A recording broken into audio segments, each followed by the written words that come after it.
Wells Fargo appoints Charlie Scharf as chairman. What it means for the future. Here's a move that's bound to shake up corporate governance debates. Wells Fargo just dropped a bombshell announcement that's got Wall Street talking and critics sharpening their pencils. The banking giant's board of directors has just revealed their intention to hand CEO Charlie Scharf a double victory. Not only will he keep his current role, but he's also being lined up to take over as chairman of the board. But here's where it gets controversial. They're sweetening this deal with a jaw-dropping $30 million special equity package that's sure to raise eyebrows about executive compensation in today's economic climate. Let's break down what's really happening behind closed doors at one of America's largest financial institutions. Wells Fargo Company, trading on the NYSE under WFC, has made it crystal clear through this announcement that they're going all in on Scharf's leadership. When the CEO to chairman transition happens, the board plans to install a lead independent director to maintain what they call continued independent oversight, though many governance experts might question whether this arrangement truly delivers the independence shareholders deserve. And this is the part most people miss. The timing and structure of this equity award tells a story that goes far deeper than simple retention. The board decided to grant Scharf a one-time special package consisting of $30 million worth of restricted share rights, plus an additional 1,046,000 stock options. That's not pocket change we're talking about here. The board's justification centers around Scharf's role in what they describe as Wells Fargo's transformation journey. According to their statement, he's been instrumental in creating substantial shareholder value and positioning the company for future success. They point to his achievements in building what they call an outstanding management team, significantly strengthening the company's risk and control infrastructure, improving its reputation, reaching critical regulatory milestones, and delivering strong financial performance, all while making strategic investments in driving growth across their core business segments. But here's where the compensation structure gets interesting and potentially contentious. The equity award won't vest immediately. Instead, it's designed to vest on a pro rata basis following the 4th, 5th, and 6th anniversaries of the grant date. For the stock options, this same timeline applies to when they become exercisable. The board argues this design, combined with their existing stock ownership policy, creates better alignment between Scharf's compensation and long-term shareholder value creation. Stephen Black, who currently serves as chairman of the board, couldn't contain his enthusiasm in the official statement.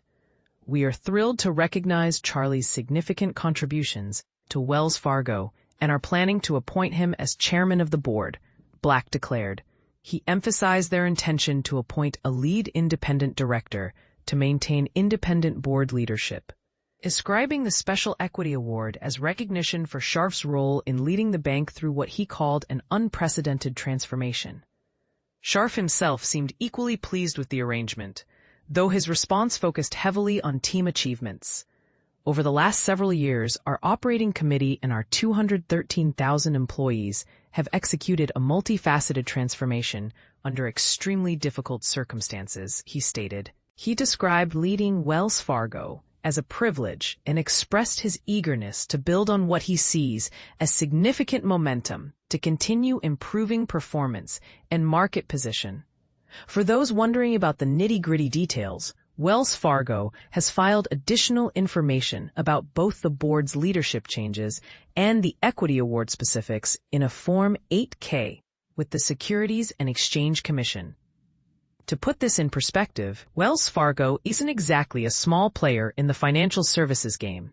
We're talking about a company with approximately $2 trillion in assets that provides banking, investment, and mortgage products and services through 4 major operating segments: consumer banking and lending, commercial banking, corporate and investment banking, and wealth investment management. They've even earned recognition as number 33 on Fortune's 2025 rankings of America's largest corporations. But here's what's really got people talking. Is this dual CEO chairman role really in the best interests of shareholders, or does it concentrate too much power in one person's hands? Corporate governance experts have long debated whether combining these roles creates potential conflicts of interest that could harm shareholder oversight.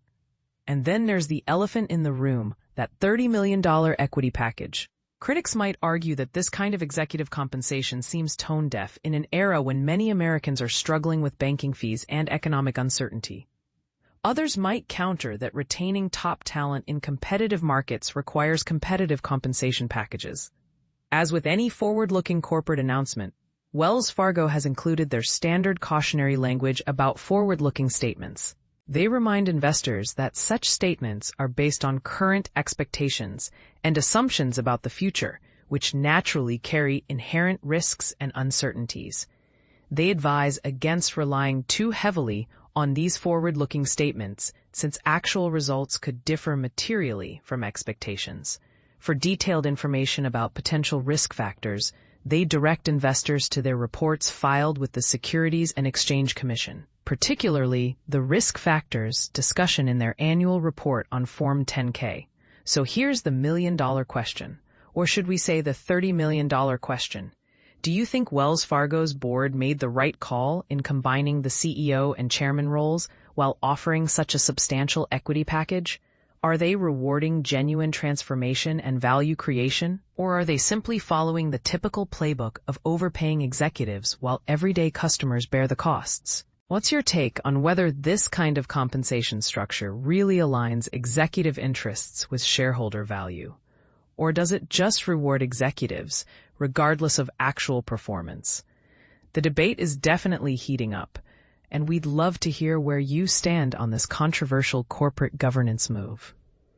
Wells Fargo CEO Charlie Scharf, appointed chairman, granted $30 million award. In a shocking move that's set to raise eyebrows in the financial world, Wells Fargo's board of directors has announced plans to appoint CEO Charlie Scharf as the company's chairman, while also granting him a staggering $30 million award in restricted share rights and stock options.